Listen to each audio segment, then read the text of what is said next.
So in this video, we're going to be now doing part B through D for the second question for, I believe, spring 2024. Yes. So we've gone through part A, and it took a little bit of a time, but that's where the chunk of your points are going to go to. And if you can't do part A, you can't do part B through D. Of course, some of them you can, but you won't get the correct answers. So now, part B, it asks find the voltage drop VAB between point A, the origin, so let's label that here. Oh my goodness. Point A to point B on the outer surface of the PEC shell. So like here, right? So we'll draw a little arrow from there to there. Point B and point A. So we're trying to find the voltage drop between that. Well, how can we find the voltage drop between 2 points? Knowing the equation, just like in the last video we made, integral of E dot dr from point A to point B is, of course, very important. Now, do we have the E vectors, the electric field vectors, from A to B? Yeah, we do. That's what we did in part A. So now, how else can we rewrite this integral in terms of the things we have? Well, what is point A? Point A is the origin, so we can say 0, and then point B is at distance r is equal to d of E dot dr. Now, we're going to split this into chunks. For part A, we had r is less than A, r is between A and B, r is between B and C, r is between C and D, and r is greater than D. Now, we technically don't need that one where r is greater than D because we're only going up to D, so we can get rid of that one. Okay, so now because we have the electric field vectors at those 4 sections, we can find the voltage drops, the cumulative voltage drops of those 4 sections.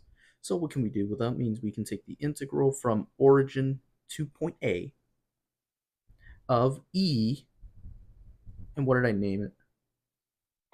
Oh, it's E is r is less than A, dr. Plus the integral from A to B of all of the exact same things, right? From A is between R and B, or I guess R is between A and B, dr, plus integral from B to C, and so forth. I'll just put little dots because you can hold on from there. Now, what do we know about the integral from C, the electric field vector from C to D on this PEC shell? Well, in the last video for part A, we noticed the electric field vector in PEC shell is 0. So that means the voltage drop between C and D, or across the PEC shell, must be 0. So we can say then that the integral from C to D of E dot dr is equal to 0. So we don't have to worry about it. We can let it be 0. Now let's plug in our electric field vectors for each component. So from 0 to A, when r is less than A, we had this right here. The electric field was 1 over 6 epsilon naught r to the 4th. Now, it's going to be with respect to r, dr. Now, how do we get that, though? Because what coordinate system are we in? It's very, very important that we remember this, because we can't just say dr, because what if we have a different component? Dr should have that little line underneath it, right? So dr is going to be in spherical coordinates. We have a spherical charge densities. Dr in spherical coordinates is equal to r hat dr plus theta hat r d theta plus phi hat r sine theta d phi. Now, our electric field vector depends on r. So it's going to be only have r hat, which is why we only deal with dr. So don't fall into the trap that, oh, E dot dr only is dealing with dr. You have to know it's a vector, and that differential can and will cause you problems if you fall into that trap. So now that we know that, we can now say every E dot dr is equal to just E dr because of this thing here. Cool. So now, we don't have to worry about it. We can just say this is this. So now we're integrating with respect to r. So we can say this is 1 over 6 epsilon naught integral from 0 to a of r to the 4th dr, which should be easy enough. 1 over 6 epsilon naught times r to the 5th over 5 is equal to 1 over 30 epsilon naught. Make sure to plug in a for r. You're evaluating from 0 to a, which it becomes a to the 5th, and the 0 cancels out, so we can leave that as a to the 5th over 30 epsilon naught. Now we have to add the integral from a to b. I'm doing each component separately, by the way. Now we're doing a from a to b, so we need to have the electric field from a to b, which is...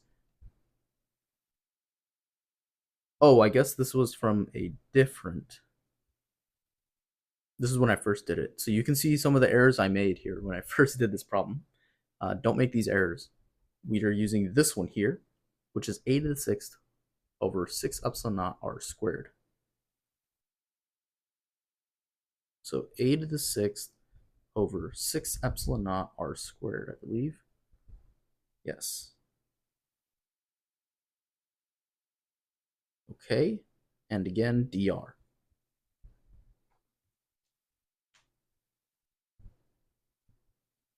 Cool. So again, we're only integrating over r. So what can we do then? Well, we can take out a to the 6th and take out 6 epsilon naught. So we get a to the 6th over 6 epsilon naught integral from a to b of 1 over r squared, or we can rewrite this as r to the negative 2 dr.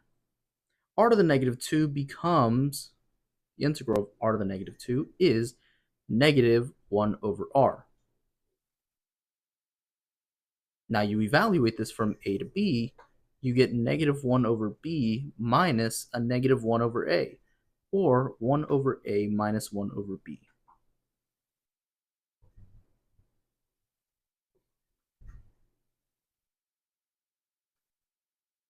Is that okay?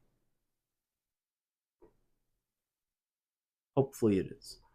So now what do we get? Well, we get a to the 6th over 6 epsilon naught times 1 over a minus 1 over b, which is equal to a to the 5th over 6 epsilon naught minus a to the 6th over 6b epsilon naught.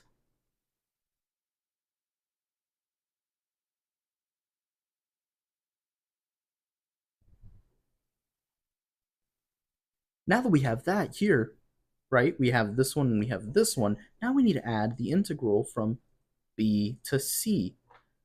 The integral from b to c, we have to make sure if we get here right, it is from b to c, so we are using this one here. Oh my gosh, I'm just going to copy and paste this, I'm not going to lie.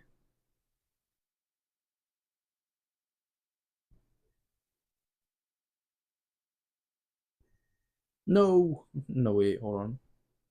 Oh my goodness, it's so cooked.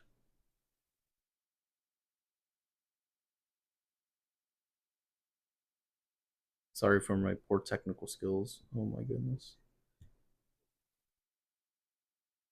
I just missed the 6, whatever. I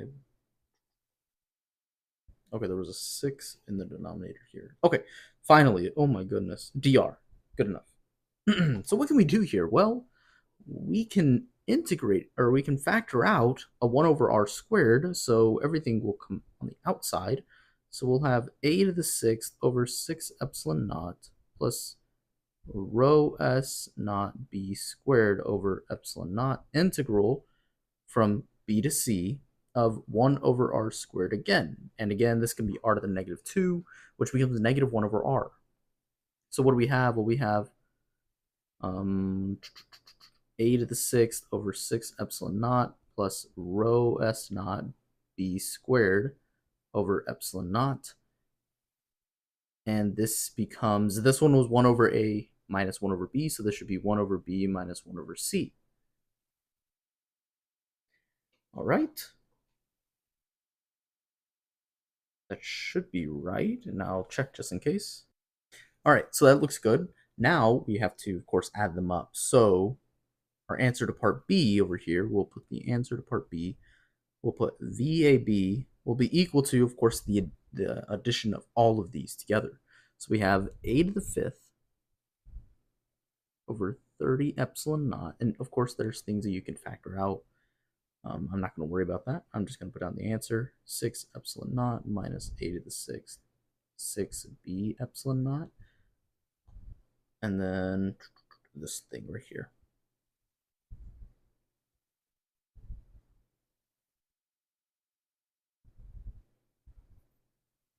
Plus this. And this is our answer. Of course, make sure you have volts on the outside. That's our answer for part B. All right. Now, for part C and D, what do we know? Well, for part C, it's going to ask, let's first, of course, read the problem. What is the surface charge density on the inner surface of the PEC shell at R is equal to C? So right here, what is the surface charge density on that point? Well, we have to think. Of course, we would have to think, right? This is more of a theory problem rather than just a solve question. Let's draw out our flux lines, or I guess our electric fields, right? So going from this point, we just draw a straight line out, right? It's going in, and then on the other side, after the PEC shell, it should go out, right? So we just have a bunch of lines going into this PEC shell on the inside and coming out on the outside of the PEC shell. What does that tell you about the charges? Well, it should tell you, because remember, going into a surface is negative, going out of the surface is positive. So we have a negative charge here, negative charge, all these negative charges on the inside, and that means we have positive charges on the outside. So if we were asked to solve for the surface charge density on the inner surface, we know that has to be negative. If we were asked to find the surface charge density on the outer surface at R is equal to D, it would be negative of the inside, which is positive. So knowing this information, it makes this question much easier to deal with because, well, for part C, we have rho S at R is equal to C. I'll put a little R is equal to C up here. This is equal to the charge enclosed divided by the surface area of a sphere. And this comes from earlier notes, I believe, in charge, literally like notes 2.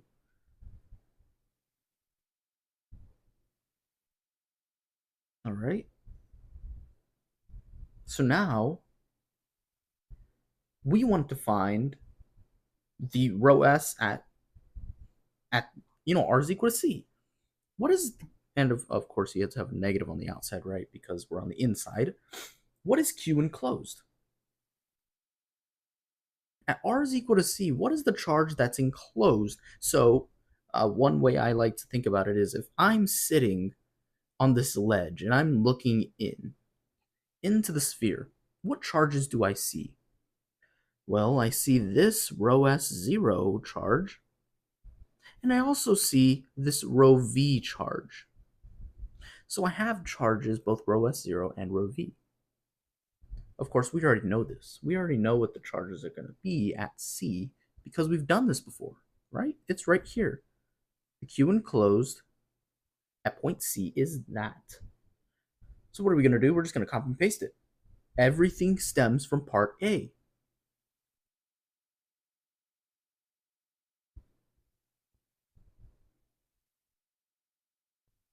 Bam. Okay, so now we have negative of this entire thing divided by the surface area. 4 pi r squared. But we're at r is equal to c, so every r should be c. Can't forget that. Of course, I mean, you could just say r is equal to c here, so technically it's still correct, but you want to make sure you're explicit with the equations you write. All right, so that's pretty much the answer for this problem. Don't forget your units. Because we are in surface charge, we have to do coulombs per meter squared, or coulomb per square meter, and it's pretty much done, really. That should be it. You can factor out some stuff or cancel some stuff out, like the pi we can cancel. You can change 2 pi thirds into 1 pi sixth because you're dividing it by 2. Everything's correct here, so we should be good. Part D now. Part D asks, what does part D ask for? It says how much charge flows to ground if the outer PEC shell is grounded. So now, think about what happens if we ground this thing. I don't know why it does that. What happens if we ground this thing? Well, look at all the charges that are there. All of those charges, there will be no more of those charges. They will all flow to ground. They will go this way. You'll have a bunch of positive and you'll have a bunch of negative charges running to ground. So how much charge flows? Well, all of the charge that's at R is equal to C.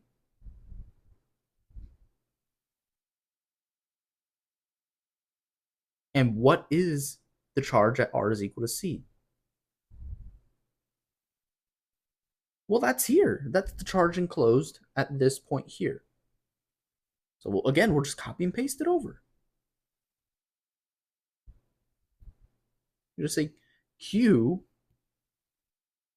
is equal to this. Don't forget your coulombs. That's your answer. Because if PEC is grounded, the charges that are on the PEC shell will all flow to ground if it becomes grounded. So part C is a perfect segue to solving for part D. If you draw out your little charges here and you really understand what is actually going on with the charges and the surface charge density, or the charge density, this problem becomes very, I'm not going to say easy, but it becomes logical. Part C and part D go hand in hand. If you solve part C, you should know that part D, if something grounds, all the current will go to ground. Current is the rate at which charges move in time. So here we have part D. They're very similar, but that's going to be it. Hopefully this helped. Hopefully this part helped, because part A was a little bit difficult. Part B and part C, part D should be just coming along for the ride. Again, part B is also difficult because you have to know to use this equation. But other than that, if y'all don't have any questions or comments, please comment in the video. If you have any questions about this, just let me know. Hopefully this helped.